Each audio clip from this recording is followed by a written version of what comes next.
Good morning, and thanks for joining us here on Treasure Coast Solutions every Wednesday morning from 9 to 10 or thereabouts. We're here to talk about things that affect you in your day-to-day life, some of the things that you may be dealing with, some of the things that you may want to be aware of. For those that are new to the program, it is not a financial planning show. I'm not going to tell you how to make a million. I actually could tell you how to make a million. It's the way that most people go about it, and I want to, it's not a big secret. You start with 2 million, and then I'm pretty sure by the time I'm done with you, you'll have maybe a million left. So if you want to be a millionaire instead of a 2 millionaire, I can help you with that. But if we're talking about, we're not talking about those kind of things. Generally, what we're doing this morning is just kind of discussing some economic issues that a lot of people don't realize. Economics can be kind of smoke and mirrors sometimes because it is very complicated, but in some respects is very, very basic.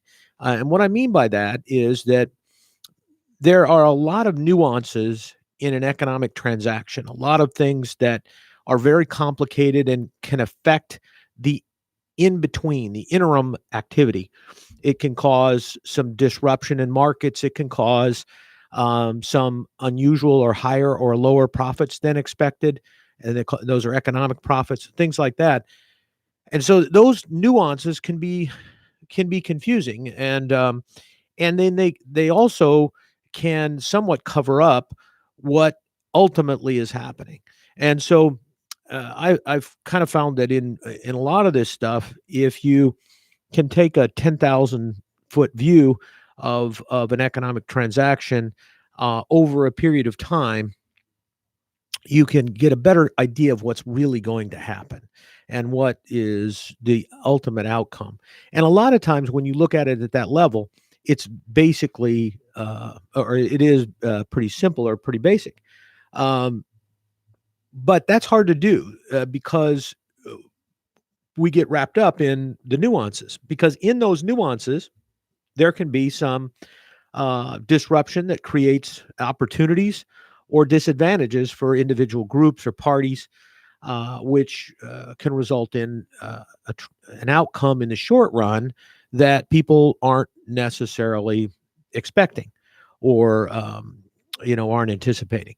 And a lot of people make a lot of money in those short runs. There are businesses, there are economic groups and businesses that their whole livelihood is based on that disruption and that in the short run, in the economic short run. So that's kind of what we look at here, or what we're talking about. My name is Mark Brechbill. I'm a CPA. I've been in that area for a while. I have a background in banking, some enough economics classes to make me dangerous, enough economics exposure to make me dangerous, but not an expert. So I'm not at all saying that everything I'm saying is absolutely 100% always going to be the way that it works out. I don't think anybody can do that in the world of economics or accounting, either one. But I will tell you that I have a little bit different perspective, because as an accountant, we deal with profits and losses and those kind of things, but we deal with them from an accounting standpoint. In economics, there's a whole different definition of economic profits and losses, and also even the whole concept of costs and your costs in the economic side of the arena is different than the costs in the accounting side. So that's kind of what we're looking at. And so if you have some comment or some want to participate, feel like you have a question or just a statement, 220-9788, 220-WSTU is the number in the studio here you can call.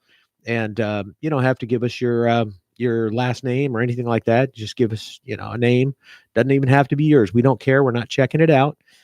We just, the only thing we ask is that, you keep it somewhat civil. Everybody has a right to an opinion, and right or wrong. And so even though your opinion may be wrong and mine's right, no, that's not the way the show always works. But it should work that way since I'm paying, but no, it doesn't. That's the economics reality of the situation, that even if I'm paying in the short run, it would seem like I should get my way. But in the long run, probably not, because I can't affect what's actually going to happen. And so if you're right, you're still going to be right, even if I don't agree with you. So, call in if you've got a question or you want to make a comment, or if there's something that you want to discuss. And if you have a background in economics and you know those little nuances in the interim and you want to talk about some of those, that's good too. People can understand, there's big opportunities and big um, problems potentially in the short run. So it helps to know what's going on. But so anyway, that's kind of the gist of the program in terms of what's happening. And there's a couple things that I wanted to talk about initially, and then and I want to kind of look at some of this. I've talked about this before. Is that we have a lot of people that talk about free enterprise. Man, this is free, and I'm naturally a big proponent of free enterprise because I like that market. I like the way the free enterprise works, but I'm also practical enough to realize that not every market is a free market, and so not every market produces the answer that you want. The answer that, well, doesn't always produce the economic result that it should. And here's what I'm getting at. When you're talking about free markets, the reason that we talk about it is that, and what you have to have, and the reason people like it is that the market determines the outcome, not an individual. So, or not a government, or not an individual company. And so the concept is that if there is a large market, or a strong market on both sides of an economic transaction, that you will get what is the equilibrium price, fair price. That's what it's called, is a fair price, the equilibrium. That's where that's the price that the buyers are willing to pay and the price that the sellers are willing to sell it at. All right. And since there's a large number of sellers and a large number of buyers, no one seller or no one buyer can affect the market. That's the concept of a free market. And that's what you have to have in a free market to get an equilibrium price, to get a fair price. So when you hear politicians in particular, because they like to talk about it, saying, we need to have a free market. This needs to be, we need to get government out of the market. We need to get, so-and-so out of the market. We need to regulate somebody. We need to regulate Facebook. We need to regulate, any of these places. You got to be a little bit careful, because if what they were saying, many times what they're saying is absolutely true, if you're dealing with a market that is a free market, is a market that has equal numbers of buyers and sellers with equal power on both sides of the equation, so that you end up with a fair price. But if you don't, you won't. So if you don't have equal numbers and strengths of buyers and sellers on both sides of the equation, you absolutely will not come up with a fair price. I mean, economically, that isn't going to happen, even probably by accident. So because the seller or buyer that has the power will shift the market so that they get an above market return, a profit above and beyond fair price. And they can do that because they control the market. They control one side of the market at least, or control maybe the market in total. We've seen that happen over the years. The silver market, for example, was basically very thin. They call it. In other words, there weren't a lot of buyers and sellers. And in the day, there was a group of sellers that owned almost all of the silver, and they managed to affect the price because they owned all of the silver, and there was a handful of them. So there wasn't a fair price for silver. There was a artificially high price for silver because the sellers controlled the market. We had the same thing in the electric arena for a long time. Still do, because the power electric is generally a regulated market because it's not a free market. It's a monopoly typically. Your utility company has control over and is the only service provider in a market. So they're regulated. But in the day, Enron actually captured to some degree the electric market, the wholesale electric market, and was making a market in it. And they were basically forcing up their profits by shifting the delivery of electric power to different points in the country. And it was interesting. Enron was traditionally thought to be a power company, a utility company, a power company. In reality, they were a large power brokerage firm. That's what they did. They actually sold power. They didn't really produce as much as they sold. They bought it one place and sold it another. They were the only ones doing that, so they could charge, they could control the prices in various markets because they had the only access to those markets. They had the only source of power, primarily overflow power, but power to those markets. So when, for example, somebody in Florida needed power because one of their reactors, one of the nuclear plants was down for service, and it was summer and we needed power, we could broker that power and buy it from Georgia, and it could come down here and supplement the market so that and of course, the Enron or whoever was controlling that transaction and was brokering that transaction was making a fee off of it. So they didn't care, whether the price was high or low. They weren't working. They were controlling the transportation of power and were making money off of it. So it's interesting how over a period of time, there are disruptions like that, like Enron. It was a situation where until the market caught up with it, realized what it was doing, and in effect took it down financially, and there was, of course, fraud involved and some things there too. There was a period of time that Enron made a lot of money, a lot of money, as opposed to most utilities where their income was regulated pretty heavily. So it's so those are the kind of things that when we talk about disruption, we talk about fair market, free enterprise and a fair market. To have free enterprise, you have to have a market that it's going to have, it's going to be a competitive market on both sides of the equation, and we don't have that in a lot of areas, and those are the areas we struggle with. For example, right now, due to really their success, Amazon has an unusually high power in the whole distribution of product market. They are large enough now that they're affecting the prices with UPS, the post office, FedEx. They're determining those contracts because if they cut those companies out, which they're aggressively trying to do through the drone delivery and other things, they're trying to eliminate.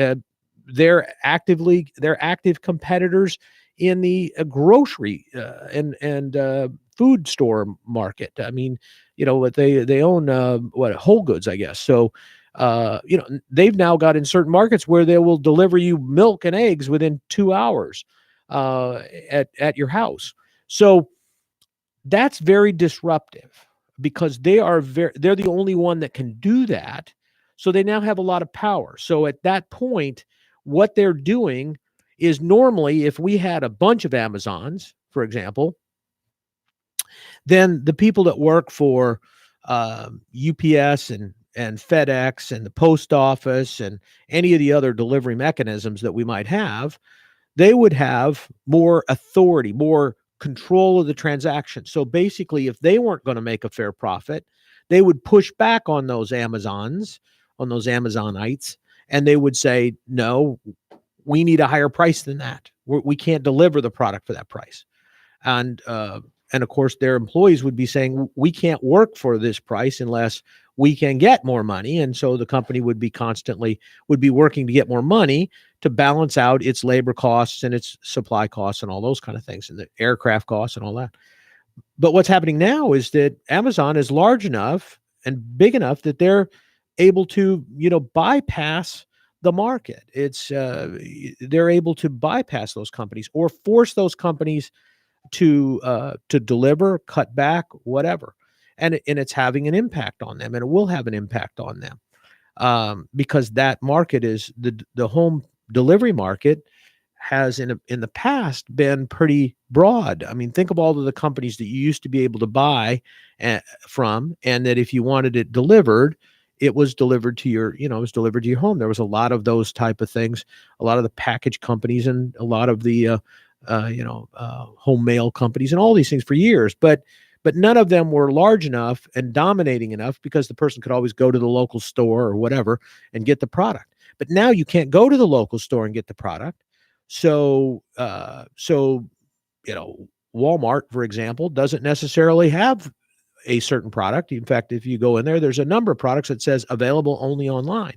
Well, if it's available only online and it has to be delivered, that means that they're going to have to do that in a mechanism that that's going to be passed on to the consumer. Well, if they can't pass that cost on to the consumer, because Amazon isn't passing that cost on to the consumer, then Amazon's passing that cost on to FedEx and UPS and the Postal Service, so through a negotiated contract. So that's the same thing we're talking. Walmart may not have that. May not have that kind of power, or Target or whatever. So they have to pay those prices.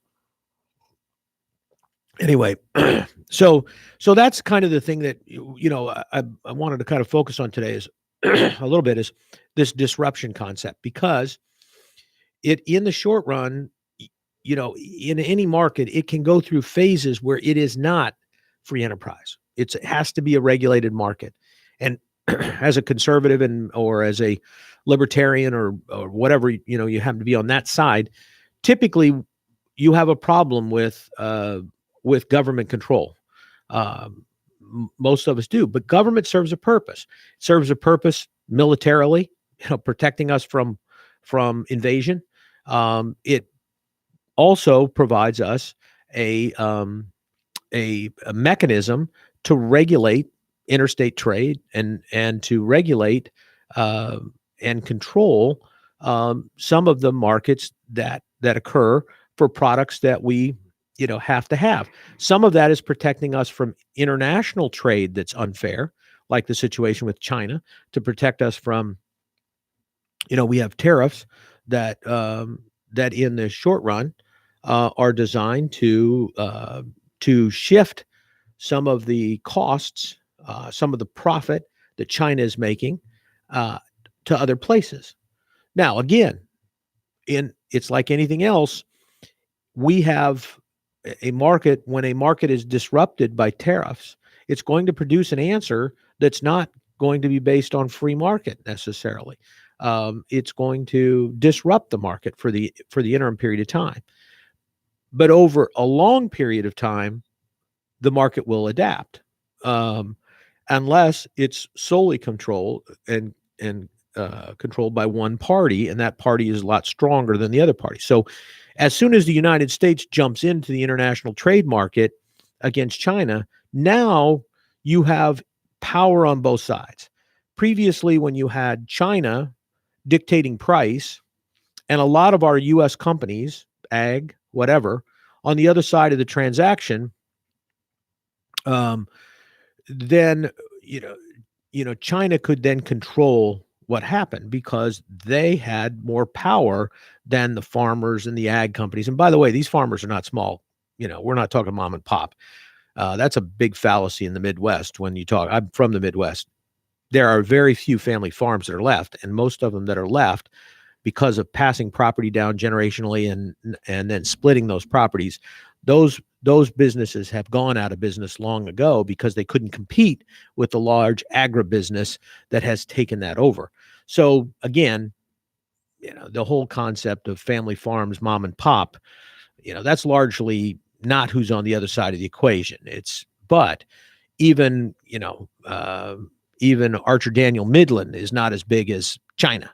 So in a war between China, and I'm talking economic war here now, in a war between China and Archer Daniel Midland, Archer's Daniel Midland, China's going to win.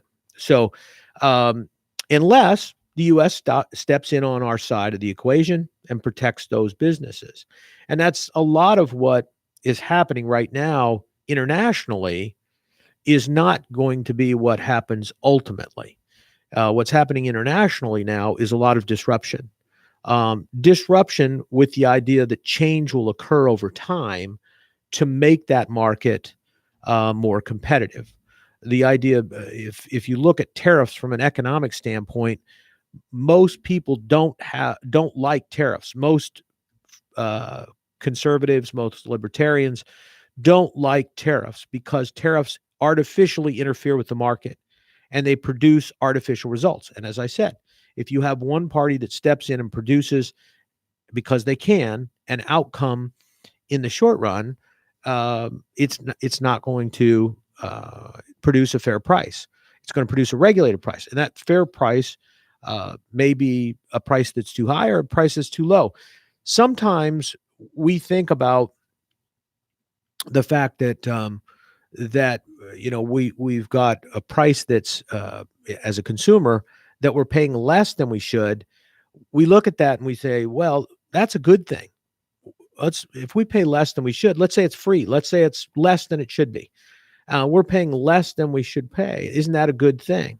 Not in the long run, because in the long run, if we're strong enough that we dictate the price and that price is below market, it's below what it takes to basically produce that product, the costs associated with producing that product, then what's going to happen is the companies that produce those products are going to go away or be weaker.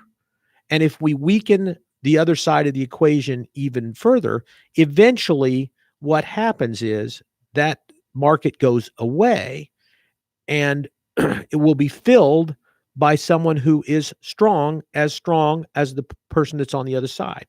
So, in the short run, an economic loss instead of economic profits, and costs in excess of revenues is not a positive, even though you would think it is. It may produce a small economic benefit to you in the short run, but in the long run, it's going to result in one of two things: either a loss of that product to the market, nobody will produce it anymore, or it will produce a competitor who is as strong as we are, as strong as whatever government is trying to compete. And so we have to be aware of that, because it does end up with a situation where we end up with not what we intended, not what we wanted. The other thing that we have to look at is that when you're looking at costs and revenue, you're looking at over a point in time or over a period of time. The longer the period of time, the more your costs can be equalized, can be adjusted. In the short run, many costs are fixed and you cannot make an immediate adjustment. So that's why you get a disruption in the market. So let's say, for example, in the short run, I'm Amazon, and I'm using FedEx and UPS to deliver my product, right? And so my source of delivery are those two companies. They have a certain number of planes that they're using for the delivery. There's a certain amount of that capacity in the market. And so they control, at that point, UPS and FedEx basically control that capacity, right? So Amazon has to deal with that, because if they want to deliver their product, they have to pay the price. There's only two people. They've got to pay the price of that. They've got to pay the price of that delivery system. If you want the product delivered, and there's two companies that have the planes to deliver those products in the time frame you want, you have to deal with it. Okay. Um, but what can they do? Well, over the long run, if I'm Amazon, over the long run, first of all, I can buy or establish distribution centers around the United States so that I don't have to ship distances as often. So I replace airplane travel or delivery with trucks.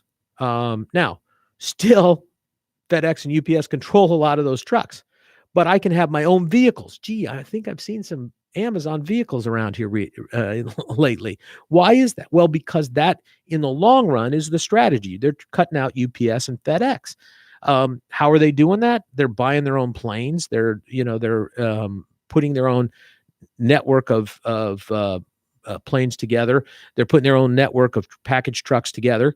And now they're trying to develop and still are trying to develop the drone market so that they can then deliver by drone. They've also purchased distribution centers. It's funny that the Targets and the Walmarts and all of those places have basically stopped taking delivery of product. They're stopped building brick and mortar and are contracting and actually closing stores in some places.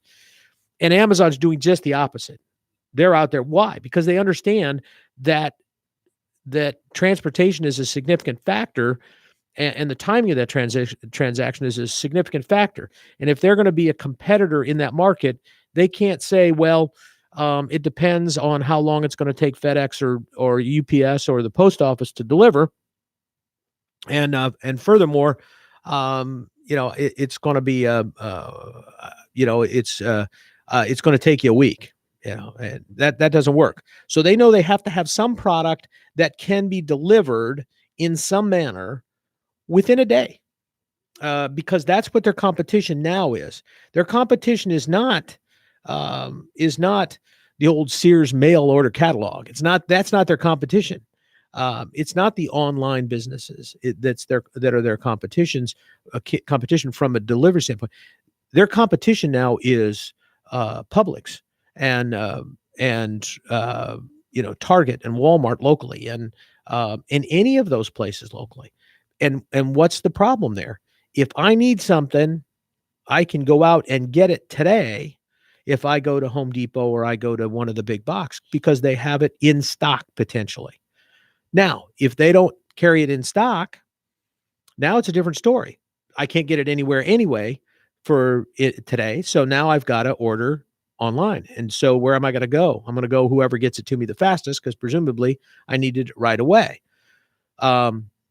Frankly, Walmart and Target lose in that market. There's no way they can deliver that product as effectively online as Amazon does, because Amazon's selling and delivering more product online. They are exclusively an online deliverer, so a delivery company. So, and they have streamlined a portion of that market. They have reduced their costs, so they have a competitive advantage. They can do that because they're bigger, and they've been able to, in effect, generate an economic value. They've been able to generate something that the others haven't been able to. Now, how did they do that? Did they do it because they made huge profits? Not profits in the accounting profit sense. In fact, Amazon had lost tons of money. Amazon for a long period of time wasn't making anything. But everybody kept saying they will. And so their stock was trading at very, very high prices because people they figured that eventually Amazon is going to dominate. They're going to make those unrealistic high profits that the market likes.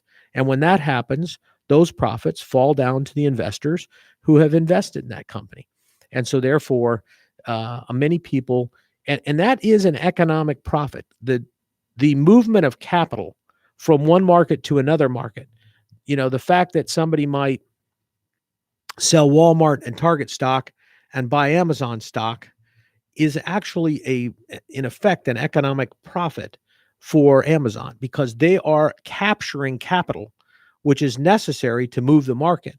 They're capturing that capital, which is allowing them, and if they're capturing it at, in effect, an unfair price, because there's an anticipation that they're going to make more money than they are. So it's not based on reality. It's based on projections, future.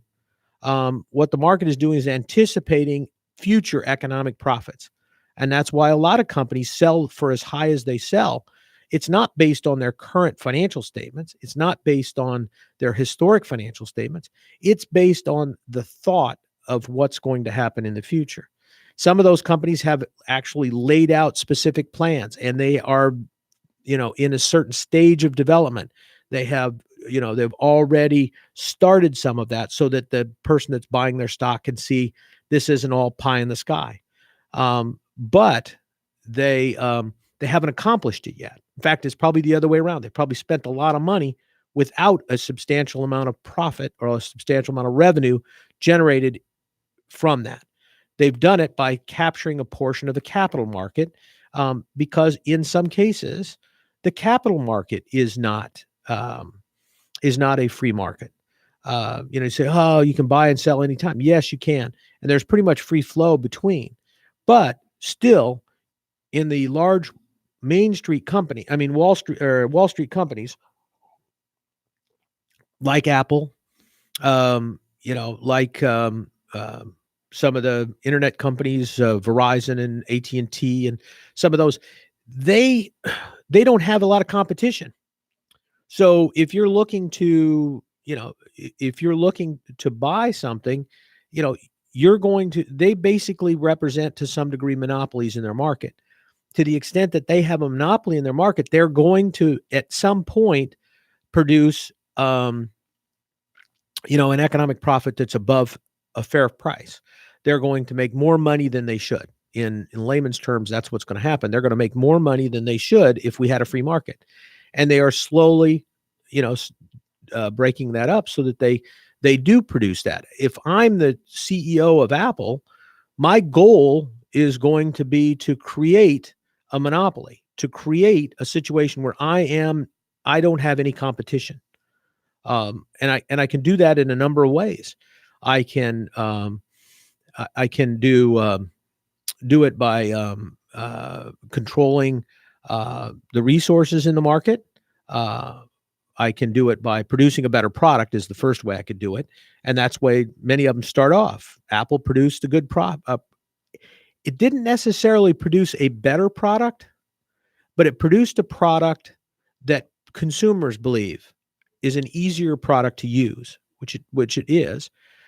That actually is because it's a more restrictive product. In other words, because of it's ironic, but because of Apple's monopoly in the market, what they were able to do is they were able to say, you know what? I'm not going to let this company over here that produces software for the app for cell phones. I'm not going to let them use my platform. I'm not going to give them the information they need to be able to write a program so that they can use my phone. Apple doesn't allow every vendor to come in and write applications for their phone. They don't and they have certain requirements. They don't allow you to do certain things. And because of that, it makes the phone easier to use. The more restricted you are in what you can do, the easier it is. I mean, if you think about it, if I give you two choices, you have a decision to make. I've given you two choices. So that's kind of hard because I've got two choices and I've got to decide. If I give you one choice and one choice only, your decision is pretty easy. You don't have one. You've got to choose. I mean, you do. You either get the product or you don't. And if it's a product that people want, then their only alternative is to say, I'll take it this way, even though it doesn't do what I want it to do, because that's my only choice. I can't get it to do what I want it to do because I can't buy that. Why do you think certain people still have Android phones? And why do you think there's a market out there for Google and Android phones? It's because some people want the flexibility of being able to customize their phone in a manner that they want. They want to be able to run the applications they want. They want to be able to do what they want with the phone. They want it to look the way they want it to look. They want to store. They don't want to use cloud. They want to have, stuff on their phone, memory on their phone, whatever the deal is. But Apple doesn't allow all of those things. Fewer choices, easier to use, but doesn't mean you're getting a better product necessarily. Now, if at the same time you're convincing everybody because it's easier to use, it's a better product, then all of a sudden people start buying the product because it's easier to use. And now you've captured that market and people don't care as much about those other things. So over the long run, the fact that you can't do that, it weeds some people out. And it's kind of funny because Apple is exactly like that. That's how they've made a fortune. And now at this point, they are making an unusual. I mean, look at what they sell a phone for now. And they got so large that they could go to the Verizons and the AT&T of the world and say, by the way, you can't discount this phone when they turn it in or when they sell it. When they do an upgrade, you can't discount the purchase of the phone. It has got to be at my price. I am not allowing you to discount it. You can, but you're going to lose money. And then and what Verizon and AT&T had to do if they wanted to carry the Apple phone, and remember, only AT&T initially carried the Apple phone. If they wanted to carry the Apple product, they had to agree to Apple's terms, which was not sell the product below manufactured suggested retail price or whatever it was. And at that point, that's why all of a sudden, all these places had Apples, but they were very expensive, and all your other phones potentially became cheaper because they could be discounted. But Apple could do that. They had the Apple phone. Nobody else had a phone that looked like that or worked like that. And that's because Apple still, to this day, controls a large portion of that market and that technology out there. I mean, how many people remember in the old days that if you had Apple technology, there were a number of websites that you couldn't go to because the content used Flash and PDF type stuff, and you couldn't. It wasn't available. Apple didn't provide that. They didn't allow that on their phones. So you couldn't even go to a website and view its content if you were trying to do it on an Apple product, which in those days were primarily computers. Now that was an area where Apple lost because the consumer wasn't willing to give up the internet.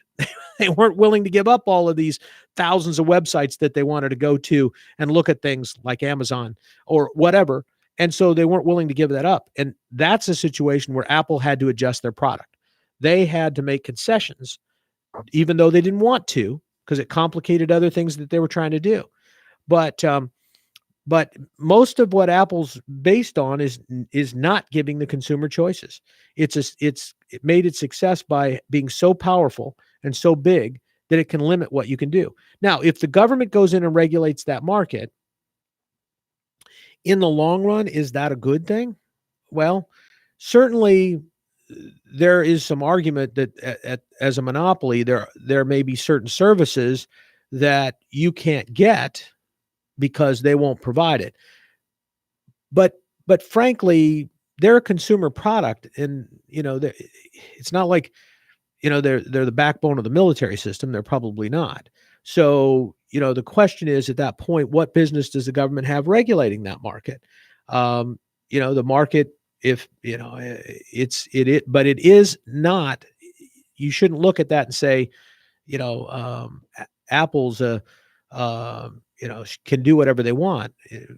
They can't. We have to control it to some degree, or the consumer will ultimately get pay more than they should, and that's what's happening right now. So, I like to look at some of these things because it's kind of interesting to see where we're at. And there's a lot of talk about breaking companies up. There's talks about breaking up Facebook and breaking up Amazon or Apple or whatever. There's a lot of talk about those companies being too powerful. And, when you look at it, some of those companies, Apple, for example, I think is probably larger economically, financially, is probably larger than many countries in the world. They are big enough that they have a gross domestic product, if they were a country, greater than probably 80% of the countries in the world. And I don't know those numbers. I just made that up, but I know it's a big number. I did hear that statistically their overall numbers are huge relative to and Amazon, same thing. They're huge numbers. They've captured a large portion of the world market, which makes them a big player internationally. They can afford to do the same thing some small countries can do. So, so do we have an obligation at some point? I mean, if it impacts national security, if it impacts, if it impacts some of the other things we need to do to protect ourselves or to regulate trade, if they were at some point able to force out all of the other competitors and companies in the United States that provide all kinds of different services that we need or that we want, and they force them out so that we can't have them, and they're the only person that can deliver them. Yeah, I think there's probably some argument there to avoid that from getting worse, um, at least, and to provide some of our companies some protection. But a lot of what we protect is not for them to make more money or for us to allocate. It shouldn't be for us to allocate resources to General Motors, for example, instead of Ford, which is what happened years ago when the Obama administration decided to subsidize the General Motors vehicles, and Ford was out there trying to make a profit without government subsidies. I got to give Ford a lot of credit. They hung in there, but realistically, uh, they we paid more for vehicles because um, the government stepped in and helped GM when they shouldn't have. Now we're in a situation where GM's out there, in the market when they really shouldn't be. They should have been out of business, and somebody else should have dropped in there. It's I always get a big kick. You look at some of these things, like the Sierra and the Colorado, and those are great vehicles.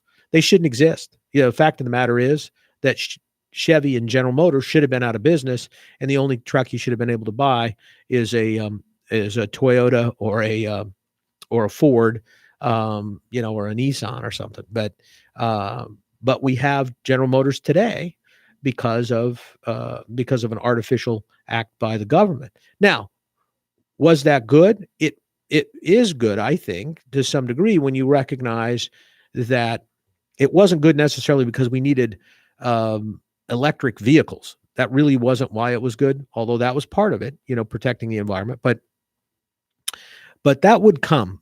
We're going to get those products. Look at Tesla. Tesla, is out there. They've produced a very, very good electric product.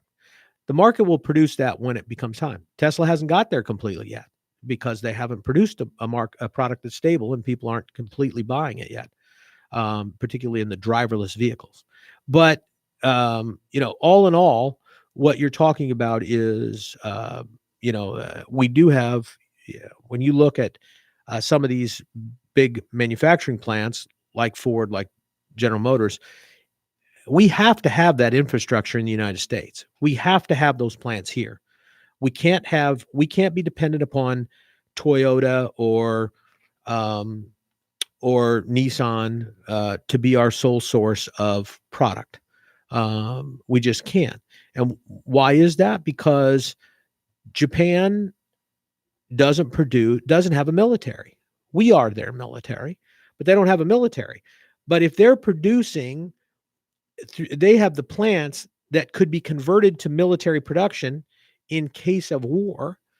And let's face it, that's becoming less and less a possibility because more and more the vehicles of war are going to be, and the things that are produced are not as much the things that we have big manufacturing plants for as, the software companies and the missile companies that produce these things. But still, you have to have that manufacturing infrastructure. You have to have that in place, to be able to go to war if you need to and defend yourself. And that's a responsibility of the government, is to protect us from from invasion, whether it be economic invasion or or domestic invasion. It's an actual physical invasion.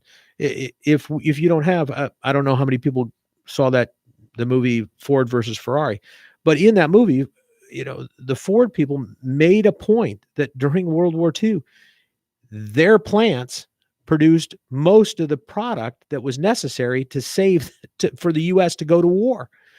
If Ford didn't exist, if General Motors didn't exist, and we were at war, how would we produce that? We'd call China up and say, "Can we use some steel from you guys?" Well, if we're at war with China, that probably not going to work real well. It's the same thing with fossil fuels and all of those kind of things. At some point, we need that. It's also, to some degree, true about the internet. At this point, how do you control, if you think about it a minute, how do you control all of the movement of troops, of the protection of countries, the accumulation of data, the economic viability of your country, if you didn't have the internet or access to the internet or access to wireless connections? That's why there's a huge number of satellites, this 5G network that's being installed. That I think ultimately there'll be 240 satellites dispersed by private companies that will provide the backbone for this 5G network that'll allow you to basically have wireless 5G all over the United States and the world. Frankly, anywhere in the world you could access this. There's 180. These things are about the size of a large mini fridge that you would have in a college dorm room. That's the size of them, and they'll be circling this planet, supplemented by land-based devices to boost signals and things like that. So, what happens if you don't have that? The military doesn't operate. Everything doesn't operate. So you can argue that there are some things. Who are those companies in there? The companies that are involved: SpaceX, Virgin, those kind of places, Amazon. Those are the companies. You got to look. Do we have to control that? Well, that aspect of it is a security issue. If those satellites come under the control of somebody else or aren't there, how do we protect ourselves? So, the whole concept of economics is easy from the satellite view. It's not quite as simple when you start looking at what happens or what could happen in the short run. And that's what makes it difficult sometimes to see what's going on, and what makes it difficult to try to figure out what you should do, because sometimes the short run is relatively long. And in the interim, a lot of things can happen. So it helps to know what some of those disruptions are and why they need to be protected. But it's still a thing that it's sometimes hard to figure out where we're at in that whole process. Anyway, next week, we'll talk a little bit about some of the things that are going on with the local markets and some of the things we're doing there, some of the things at the county level relative to the allocation of resources, and hopefully enlighten me and you right here on WSTU 1450, your heritage station. How's that?